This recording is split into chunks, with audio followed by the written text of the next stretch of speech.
Hey everybody, have you considered starting a podcast? We here at Screwball highly recommend Podbean for getting your podcast out to a larger audience. Podbean has given us the ability to easily bring you Screwball each and every week and all of your favorite podcast services. Use the link podbean.com/screwball to sign up and save up to 35% annually. You can also use the link podbean.com/pro/screwball to sign up for a business subscription. Happy podcasting. Hey everybody, welcome back to Screwball, a baseball podcast, your home for everything baseball. I'm your host, Mike Lepre, here with my co-host, Frank White. Hey, how's it going? This is episode 69, nice, of Screwball. and, and this week is, at least for me, a pretty slow news week in what I was trying to find here. But we got the All-Star Game and the Home Run Derby coming up, so we got some discussions with that. We got some updates on Home Run Derby participants. But as we usually do on the podcast, we're going to start out with our topic of the week and then go into the news after that. With our topic this week, I'm going to keep it like we usually do again with letting Frank lead off with this. He kind of brought a little more unique topic to our attention. And like I said, I'm just going to let him kind of take it from here. It's regarding, contracts. What is regarded as winning, is a contract good? Is it bad? Should you sign the long contract? Stuff like that. So I'll let Frank kind of guide the conversation and kind of explain what he's talking about here. So Yeah, so like you said, I want to mostly talk about should you pay these guys? Do you trade these guys? Do you let them walk as a free agent? And we want to bring that up because I guess the way you could tie it in is look at the 10-year, $300 million, $400 million contracts, like Bryce Harper. The Phillies aren't winning. They're 500, and I don't think Harper even made the All-Star team. I think you're right. Yeah, it's a $300 million man. So is it worth paying these guys? And the Pujols is obviously a current day situation for the Angels. Is it worth paying 10-year contract for Pujols to get 4 to 5, maybe 6 years of kind of what you're paying for, but then have 4 years at the back end that's like he's maybe serviceable, but you're paying him a lot of money. Is it worth doing that? And to make it worth doing that, do you have to win a World Series to make it worth it? Now, if you're, that's where you get into the tough situation. Is it worth, was it for the Angels, was it worth paying Pujols? Mm. I think for the Angels, no, because they're in L.A. But I was like, the Royals would have paid them. Maybe it's worth it, even if they wouldn't have won, because it's a big name legend, brings people into the crowd, or like the Rays or something like that. Maybe it's worth it. But if you're the Angels, I don't think it's worth it. True. The Dodgers, I don't think you win, or the Yankees, I don't think you win those deals. Like the Mets, you don't really need. You're not trying to bring people in the door for those teams. For those teams, you're trying to win. A-Rod was one we've seen. Was it worth the Yankees paying A-Rod? We've seen the fallout at the end. Mm-hmm. And I mean, the 1 year he came back, he was great. That was anomaly. Yeah. But was it worth it for them? I think it was. They won. They won once, but they won. So was it worth it? Sure. But if you're building a team, do you take that chance? Saying, well, our fallout could be bad. We could be paying him for nothing. Could hurt our team. Tigers, you're paying Miguel Cabrera quite a bit of money. He's not producing quite like you want him to do. The team's not good. Is it worth having him? I don't know. Yeah. Mm-hmm. That's the question. So I think it comes down to certain teams it's good. Like maybe Detroit's a good team to have Miggy. Big name guy. Everyone wants him. Everyone loves him. Even still to this day. But I think that's why I always see a lot of teams going away from the 10-year contracts and the big deals. Because they don't want to be like, unless we win, we lose this. Mm-hmm. More times than not. Yeah. I agree. There's a lot of good points you brought up. First of all, the team. Does it matter, like you said, the Royals or the Angels or Royals, Yankees, or, there's teams that signings are going to be under more scrutiny if they don't win. To bring it to the Yankees, there's been a lot more conversation now, finally, on what you do with Aaron Judge, a guy who's pushing 30, and do you give him the big deal, and a guy that's questionable as far as his health, and there comes a lot of problems now. Then you have a guy like you said, like Pujols, which at the time seemed like a pretty easy signing. You bring him to L.A., you sign him for a lot, you're like, all right. And at the time they brought over C.J. Wilson, who at the time wasn't a premier starter. So like, all right, we're ready to go. And now it's, now he's on the Dodgers and he's over 40. It is what it is. Age happens. So then you reflect on the contract and you go, well, Angels didn't win anything. Was it worth it? Well, I think in a lot of ways it was, in a lot of ways it wasn't. But it's hard to say, and sometimes it sometimes could be left for the fan base to judge. Did they enjoy those times, with the player? Did they have fun seeing him on the field day in and day out, having his jersey and having promotions for him? And does it bring in? And that's another thing. Does it bring in good revenue for the? Do they see a kind of a payment on their investment in a player? And that's like what I said. The Angels. Does it work? Did it work for the Angels? The Angels, I don't know. Not that they're a big winning franchise, but they're in a big market, competing with a team that was winning. So does it work? Now, if you're, the Yankees, you won the World Series. Now if you're on the other side of it with the Cardinals, when they first let Pujols leave, they lost that. Fans were very upset. The league, people around the league were kind of surprised. Fans were like, "Hey, you just lost a generational hitter, one of the greatest hitters of all time," and at the time thought of as like a Mr. Cardinal, and he left. You're like, oh, but then year 1, year 2, year 3 rolls on. All of a sudden, another guy comes in. At the time, Alan Craig came in, had a great year. And you had a couple of young guys come in and play good. You kind of don't think of it so much. You're winning. You keep winning. The Angels aren't winning. You keep winning. You don't think twice about it. Yeah. But at the time, you lose face by doing that. Sure. Yeah. But in the long run, the Cardinals won that. That's true. But they didn't win either in that time that he was gone. Yeah, that's a good point. So it's like, did they really win? Yeah. That's the thing. How do you decipher? I don't know. I think you get your money's worth out of it is always the big question. So the Cardinals obviously didn't pay him they got more productivity from somebody else. But you lost your friend, a franchise guy. The Cardinals don't really need it. So it's a tough situation. If you're running a team or owner or GM, what do you do? Smart thing's probably not pay him. It really is. Yeah. But the 5 years out of a 10-year contract, if he's going to be really good, those 5 years, and you win a World Series, it was worth it. And you could, to make it simpler, I know this is kind of tough topic. To make it simpler, it's the same concept with the Cubs. They traded Torres to get Chapman. Did that work? They won the World Series. It worked. Hands down. Let's not go into what the stats are this year for Torres, but it won. It worked for them. Yeah. They brought a guy in who they wanted to win the World Series. They won the World Series. It worked. 5-6 years later, that guy's career turned into he's a superstar. Well, you can go, well, but it worked. You got the World Series. That's all you wanted. You so broke it's the curse. It's the same concept with a trade as it is with these contracts. Did you win? That makes it worth it. For sure. Hands down. If the other team won without him, kind of makes it worth it for them. But if you want to get into the nitty-gritty, what team did it? Yeah. Mariners brought a guy in like that. Hey, bring some fans in. Maybe brings another free agent in. All of a sudden this guy wants to go play with him. Maybe it changes things.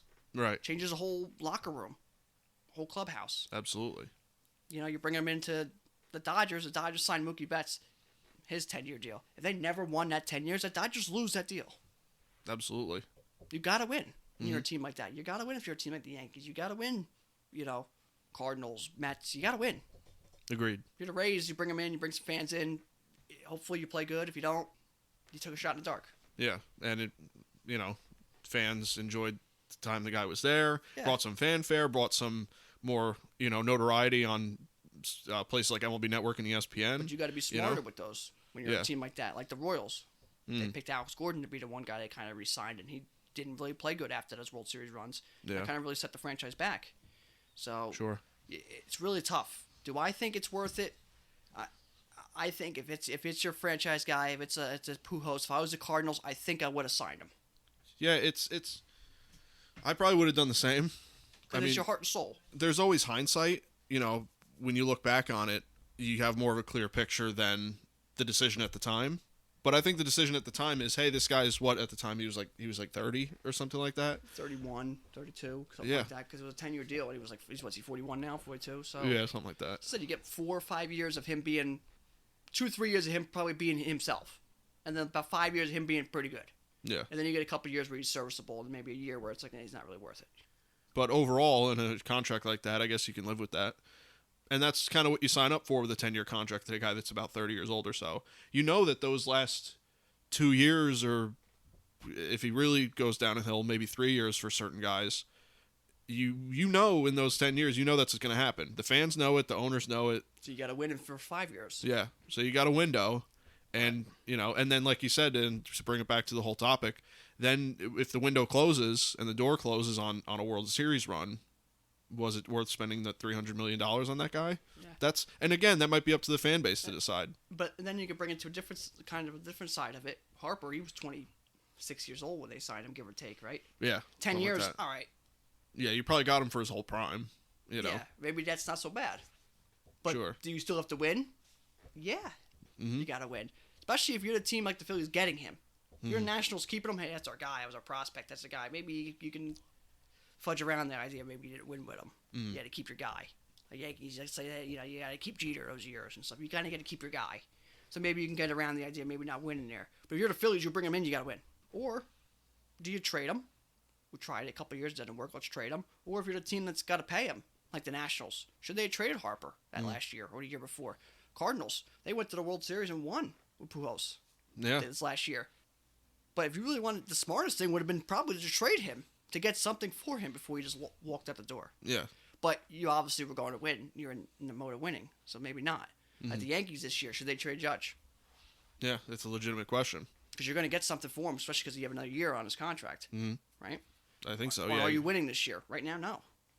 It just is what it is. So do you let him walk? Do you trade him? Do you just re-sign him? So it's a tough.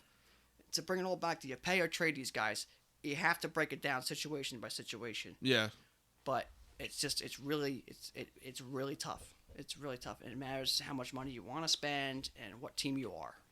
Yeah, it's very hard to say blanket statement that like this is all good or this is all bad, especially in something like this because every team is different, every player is different, the years that they happen are different. It's every circumstance is different. Yep. And the situations are so much different. Like Machado Harper situation. Okay, that's a lot worth.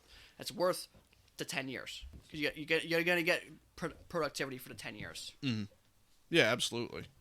Do you still have to win? Yeah, you still got to win. Pujols A-Rod situation it makes it even tighter.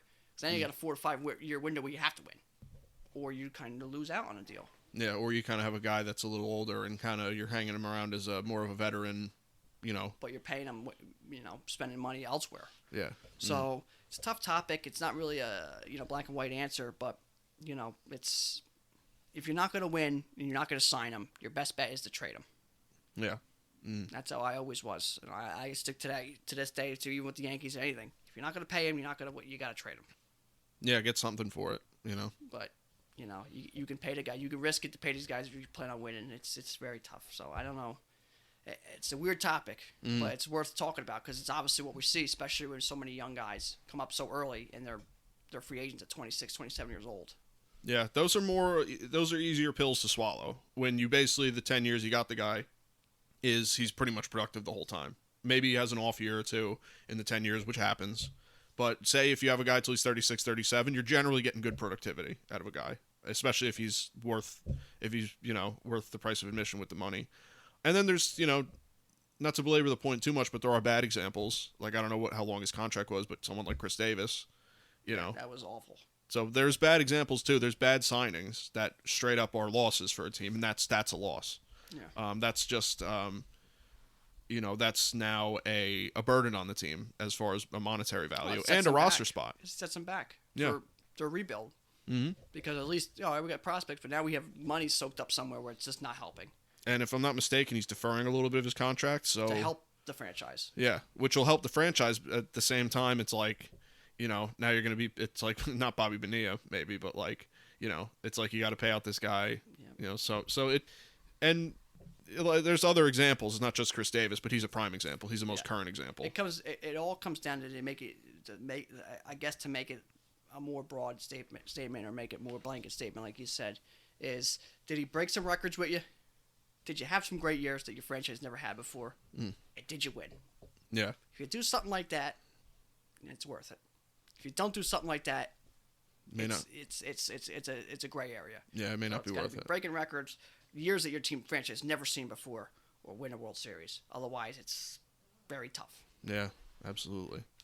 It's a good topic. It's always interesting to think about because, like we said, there's so many different circumstances, so many different players. And every time there's a signing, it'll be just completely different from the last one. So they're getting increasingly rare, but they're not gone. They still happen, So we'll see what happens with any future signings. They got a lot of young stars in the game, and they got a lot of decisions coming up. A la, Judge, Tatis, guys like that. So Soto. Yeah, Soto. Let's keep going on and on and on. Yeah, you got, Freddie Freeman's going to be one where he's gonna need a big deal, and he's 30 years old. Yeah, what do you do with him? And he's probably one of the best first basemen in the game, if not the best. He'll be one of the ones where you sign for the 5 years, and we sign for the 10 years, whatever, and you get half it good, half it all right. Yeah. Votto, we're seeing signed into a long deal. Should they traded him, or do you sign him now? You got him for half a good year, half not. But then you have the Machado and Harper, where you sign them 10 years for the more, 9 of the 10 years, you're gonna get kind of what you paid for. Yeah. So it's tough, but it's something to think about, especially now because it's a trade season. Yeah, we'll see a lot of these questions arise very, very soon. So yeah, food for thought with the contracts.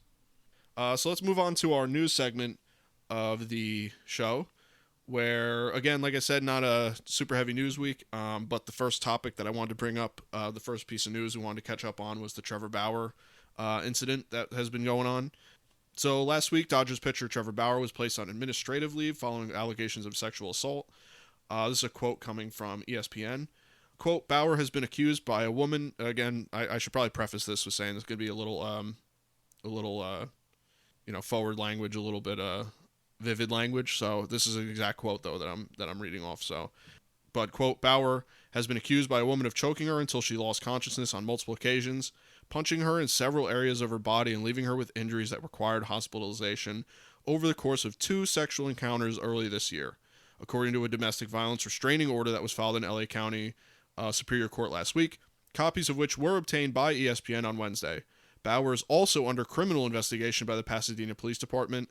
The case is expected to be sent to the Pasadena District Attorney's Office.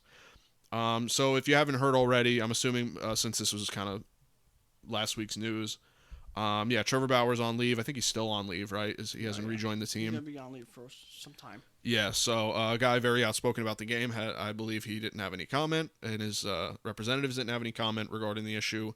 Very vivid and exact detail the woman went into. I tried to find the most clean quote I could of just kind of this is what happened. Comes from pretty serious allegations. I'm not going to say either way whether they're true or not, because that's all they are, is allegations at this point. But a guy like that, you obviously don't want to see even the allegations come out, something to this degree. So we'll see what happens to the case. I'm not going to really wish anyone the best until we know more. Hopefully things work out. Yeah, and justice is served. It is what it is. So we'll just wait and see on that. Yeah. Number 2, a little bit brighter news. Shohei Ohtani makes history yet again. Shohei Ohtani is officially the first player to be selected to the All-Star game as both a pitcher and a position player. According to Joe Madden, he will also make an appearance from both sides of the ball as well. This could obviously cause an issue with the lineup as well if he enters the game later, but we'll have to see what happens with that. A lot of speculation was that it would be easier if he started the game, as far as what happens if he enters the game, and then that kind of makes the pitcher have to hit, and does that cause an issue? But I believe it's Kevin Cash's job to figure that out, but Joe Madden kind of gave his blessing on letting him do both, which is no surprise from someone like Joe Madden. But yeah, so kind of cool. You got Ohtani, just this unique thing happening, for the All-Star game. It'll be fun to watch, however they figure it out. Yeah, good for him. I mean, that's obviously something we've never seen before, so that's exciting. Some small topics I got to throw out there. We have the Home Run Derby lineup set up. That includes Matt Olson, Pete Alonso, Ohtani, Trey Mancini, Trevor Story, Salvador Perez, Joey Gallo, and Soto. That's one of the better lineups we've seen in quite some time. And we're going to be in Colorado with the way the ball jumps out of there. So that's an exciting lineup. I'm rooting for Matt Olson all the way. So we'll see. It should be exciting for sure. Some lefties, some righties, some surprise names like Perez and maybe even Mancini and Olson. Maybe a little some more surprise names they'll put on. But some guys who really got some power. Yeah, it'll be cool to see even someone like Pete Alonso, the defending champ, as a righty in that stadium. But there's I'm pretty sure, if I remember the whole list correctly, I like all those guys. There's not a person on there I don't like. So I'll be rooting for Matt Olson because I know that's Frank's boy, and I like Matt Olson too. But honestly, I like Juan Soto a lot. I like Salvador Perez a lot. I like Trey Mancini would be awesome. There's just not a guy on there I don't like, and I couldn't see winning it. So good luck to all of them. We'll talk about it next week. Yeah. So some other news here. We got Toronto. The Blue Jays expected, hoping to get back to Toronto by July 30th. Hopefully, they're getting passed by Canada and all their protocols to have the team return home and play home games back in Toronto for the first time since the end of 2019. So that'd be exciting for them, especially being in a playoff race. Albert Pujols becomes the fourth player to reach 6,000 total bases. That's unbelievable. Good for him. And let's see what else we got here. Adam Eaton DFA'd.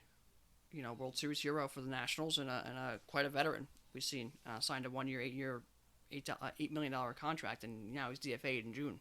Yeah. Or July, I should say. Not great.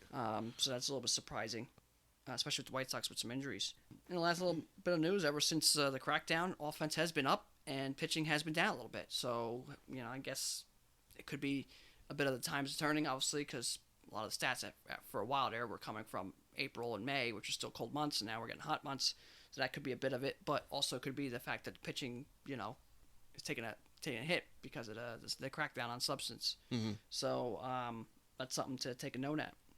Yeah, I kind of expected that, but it is also summer and the ball's going to travel further. It's just going to fly better.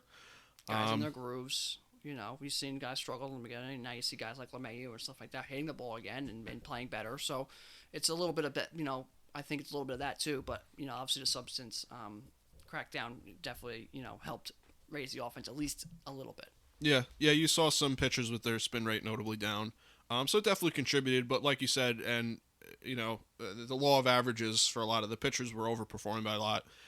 Batters were underperforming by a lot. It's just law of averages. It had to even out at some point, I would think.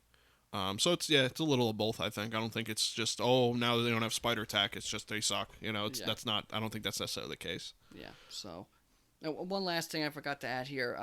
We're obviously coming up on the trade deadline and the trade rumors and stuff. So some names I've seen already: Ketel Marte, Stolar Marte, Craig Kimbrell, and Nelson Cruz. Those are some names too, are already getting thrown around, as well as we mentioned last week, Escobar for the Diamondbacks. So there's a bunch of names there that are already, in rumors and getting called about for getting traded. So keep an eye on there. There's going to be another 70, 80 names that are going to get thrown on the rumor mill. So it's exciting time. So we'll see what happens. Yeah, we're coming close to the deadline. Believe it or not, people, we are less than a month away from having the big day where we get 1 million trades in one day. Even if they're little ancillary minor trades, they still happen.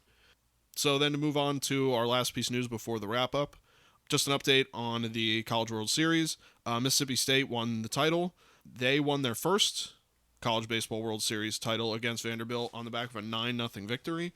This effectively ended, obviously, Vanderbilt's bid for a back-to-back title and looms well for Mississippi State players looking to enter the future MLB draft. Obviously, we know of some Vanderbilt players that are going to do just fine in the draft, but that also, like I said, bodes well for Mississippi State players that we're hoping to get drafted. Maybe they get a second look or a better look.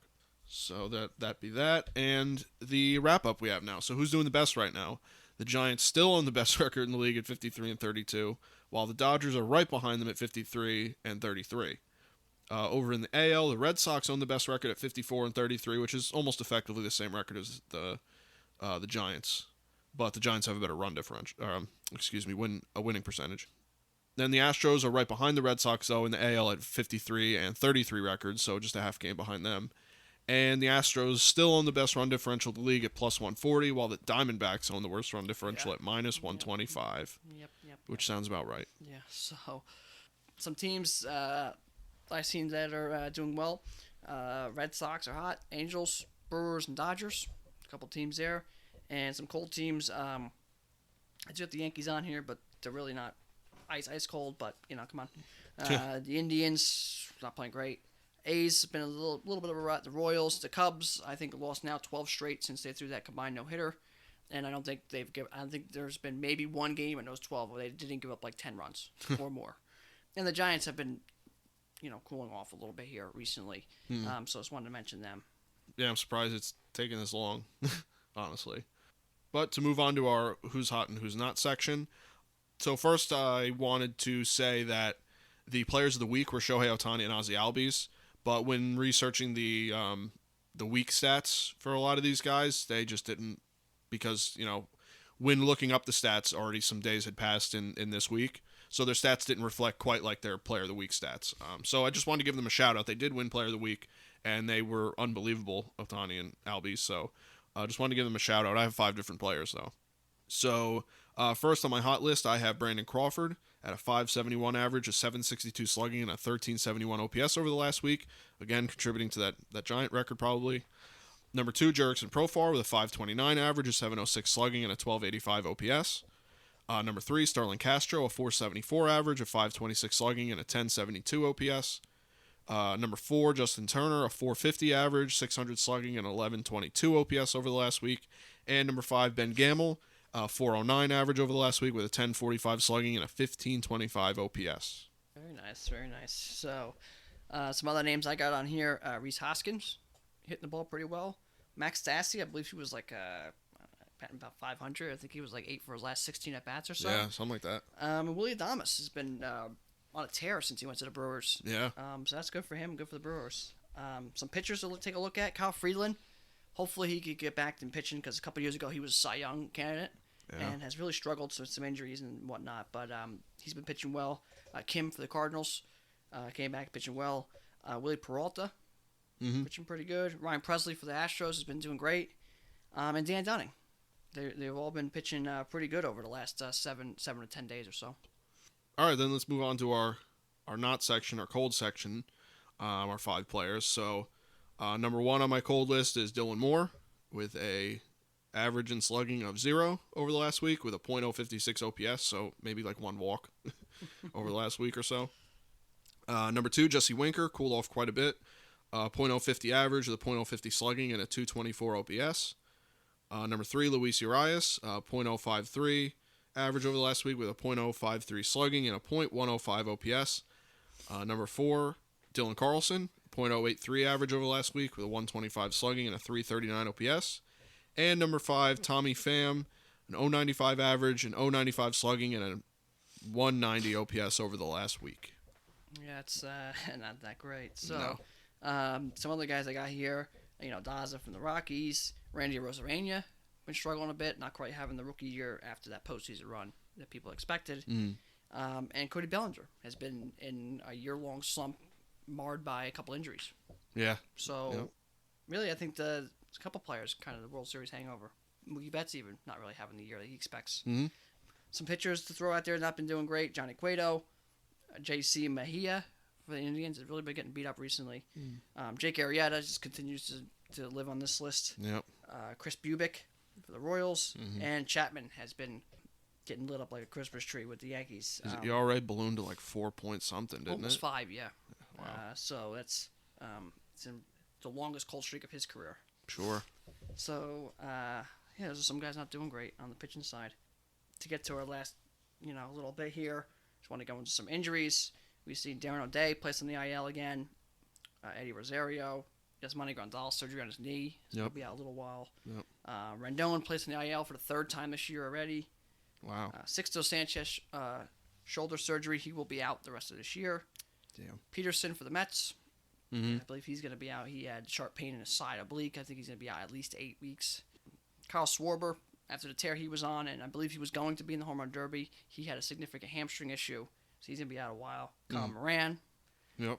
Again. Zach Gallen, again. It's a young player we like to see. And I believe Victor Gonzalez for the Dodgers, one of the relief pitchers, and just recently announced Kershaw placed in the IL.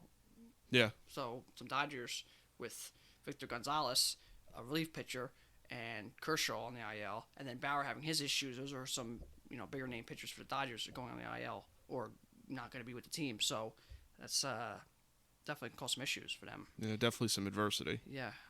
Some on the lighter side of the injury news, John Means expected to be back shortly after the All-Star break. Didi returned. Cool. Bumgarner is progressing. He should be coming back soon. Okay. Chris Sale, again, throwing to live hitters. He's expected to start a rehab assignment. They said it's probably going to be, early to mid-August he'll be back pitching. And they expect him to pitch. When he comes back, he'll be ready at least to pitch about 6 innings when he comes back. So he'll be ready to pitch. So maybe a start or 2 in the majors and he'll be able to pitch whatever he wants. Okay. When he first comes back, they expect him to be able to pitch at least 6 innings. All right. Nico Goodrum back. Mike Trout progressing. Yordan Alvarez missed a couple games from paternity leave and whatnot. He was day-to-day a couple times, too. Yeah. He came back at 2 home runs yesterday. I call him Delgado Jr. Morcana They expect him to be back about mid to end of July. And the Mets had a bunch of injuries there, for the most part, getting back. Brandon Nimmo we've seen back. Conforto we've seen back. Jeff McNeil we've seen come back. Yeah. So they're progressing, for the most part, in the right direction. Sure. So that's some pretty good news on some big names on the injury side, but we also lost some decent names on the injury side. So it's, a give or take kind of approach, but that's how it is. Yeah, kind of 50-50 week, Yeah. Other than that, the last thing I wanted to do was a trivia question. And All right. with the All-Star game around the corner here, and, home run derby and stuff like that, just wanted to, get an All-Star game trivia question here. So the question is, who has the most home runs in the All-Star game ever in their career? It's a good question. Yeah. Because it when you hear the name, it's kind of like, oh, yeah, that makes sense. But, like, there's guys that come to your mind first, Yeah.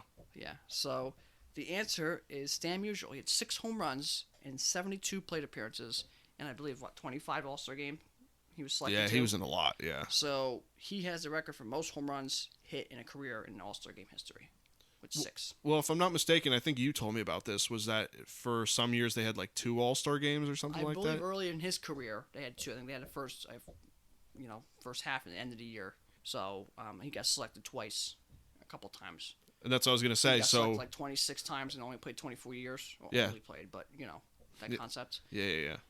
But yeah, so Stan Musial has 6 home runs in All-Star game history. If you go look up, you get a chance, go look up some All-Star game stats. Record 7 plate appearances in an All-Star game, and 2 home runs in an All-Star game, single game, and RBIs, and 2 triples in a single. It's pretty crazy. You'll see some different names on there, which are always pretty cool. It only takes one guy to be hot one year, make the All-Star game, and then have a hot All-Star game, and he's in the history books. So, and as we all know, Ruth had the first home run in All-Star game history, even 1933, when he was old. He still was like, I'm in All-Star game, I'll hit the first home run. Of course. So that's what he does. It's pretty cool to go see All-Star game stats, because that's the best versus the best. Yeah. And for a while, for a game that counted. True. So that's it wasn't very like true. you couldn't really lay up. Maybe a little bit, but not so much, because it's you bragging rights and it counted. Mm-hmm. Back then, there was no let up. Pete Rose showed us that. Yeah. Beat the snot out of the guy. So Mm-hmm. it's pretty cool to go see some stats, though. Yeah, what was that? Ray Fosse he hit? Was that the guy's name? I'm pretty sure that was it. Yeah. The guy was never even close to the same. And he was supposed to be good too. He was really obviously good he was an at the all-star. time. Yeah. So, but yeah, that's pretty much it. That's pretty much all we got here. Yeah, that was a good trivia question. I hope everyone had a good July 4th. This is being uploaded a day late. We are recording a little late, so because of July 4th, we apologize for that. But other than that, I don't really have much else to kind of talk about. We're very much looking forward to the All-Star Game and the Home Run Derby. The next time you hear from us, that'll all be over. But we're very excited to watch it, and I'm sure a lot of people out there are excited to watch the Home Run Derby. To me, is always the Always spectacle. a good time, yeah. Yeah, It's the best All-Star weekend performance events, I think, out of the major sports. I agree. Maybe basketball can compete, but I think baseball is the best one. I agree. But yeah, we're excited to see. 4th of July just came up, so that was pretty cool to see the different uniforms and the special hats and stuff. So that was pretty cool. Mm-hmm. All-Star Game, Home Run Derby, Celebrity Softball. I like to see because I get to see Raleigh Fingers or Jim Thome one year, and you get to see some pretty cool guys again. Futures Game, it's always pretty cool to see some of the young guys, and then 2 years later you see them in the majors. You're like, oh yeah, that's right. So yeah, it's a great time. One little side note here. Last week I won in fantasy baseball, and that was my 225th career win in fantasy baseball. Jesus. It was fantastic. A nice even number milestone. And yes, I have one championship, and you can blame Mike because he stole one. I did. Stole it, just came over and just took it. Yep. So I should have at least 2, but I have 1, and I do have 225 wins. I gotta look. A 650 win percentage, which is incredible. Yeah, you have like, I think you just straight up have like 20 more wins than me or so. Like you have like a whole season of just wins more than me. Yeah, I just don't win the championship. But I have lots of trophies. First, second, not first, but second and third, quite a bit of those. Yeah. But first place eludes me. But yeah, that was my 225th career win. So I thought that was a pretty big milestone because I think Mike is second, and I'm not sure. I'm probably sitting at like I 200. was gonna say you're right. I don't know. Yeah, 190 something, 202 something. You're not far. I know, I don't know yeah. if you hit 200 though. Well, if you're at 225, I got to be right there because Yeah. I know I'm like 20 something behind you. Wait, So. look it up real quick. We got it right here on our app here because fantasy football. I mean baseball. We've been doing. This is what our 11th season. Something like that since 2010, I think. Yeah, and we had the one, the COVID not year. Yeah. So yes, I have 225. Let's see, good old gambling man Mike. See, 173.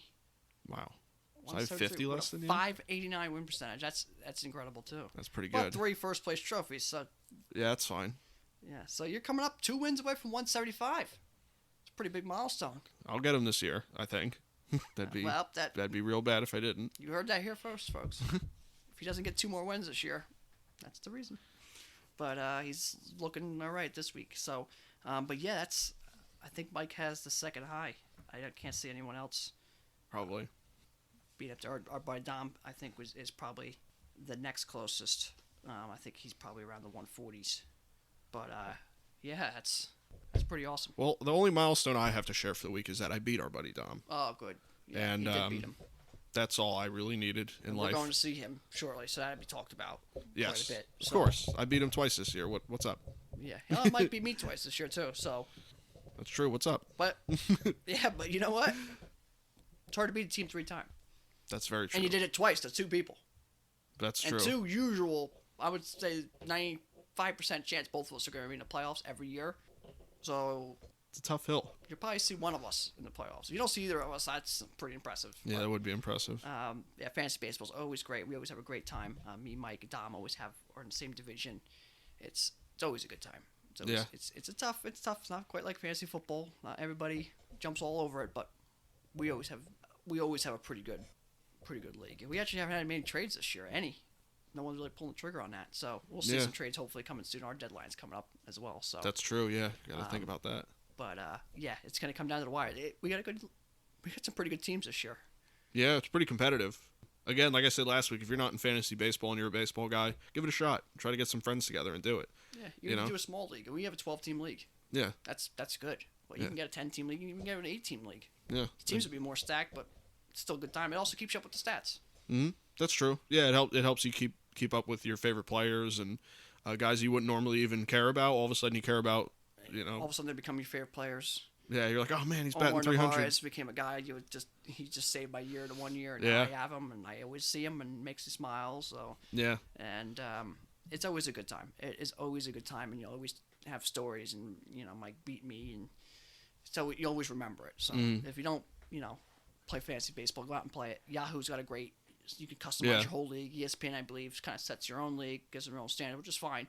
Yahoo lets you go to town on whatever you want, so you can have a whole analytical league if you wanted. yeah, which is great. Or you can have a nothing league where it's just like straight up like wins, hits. And it's very simple. So AL only, NL only. You could do whatever you want. Yeah, which is awesome. cool, which is great. Yeah, so like we said, if you haven't done it, we highly recommend it if you have a group of friends that you can do it with. Yeah. Preferably do it with people that you know and that you can talk trash to and all that good stuff. Yeah, and you can keep the league relatively the same every year, same guys, and then you could do, we have draft pick trades in ours, and we try to do an offline draft, so we all get together and do it. So it's always a really, really good time. Yeah, absolutely.